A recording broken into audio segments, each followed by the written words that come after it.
Siç vëshet jemi gëtu pra në Kodrën e Çabratit, ku në redaksin ton kanë ardhur disa fotografi nga disa banorë të cilët janë për këtë dukuri shqetësuese.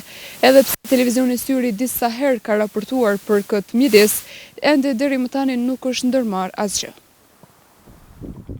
Kodrës të Çabratit, qytetarët të pakujdesshëm po tentojnë t'ia humbin pamjen e bukur nga mbeturinat që gjenden për skajgjit rrugës, që shërben si shteg i ecjes.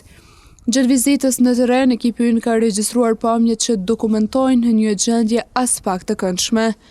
Mbetjet e vëllimshme, qese plastike, shishe, mbeturina ushqimore dhe materiale të ndryshme e mobilje të hedhura në anë të rrugës, duke shndruar këtë zonë në një deponi të improvisuar nga faktori njëri.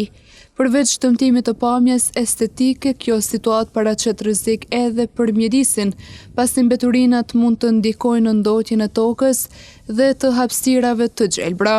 Disa kalimtarë prapa kamerave u shprehen se Çabrati është pasuri e vendit dhe se e njëjta duhet të ruhet nga të gjithë, e jo të shkatërrohet nga papërgjegjësia individuale.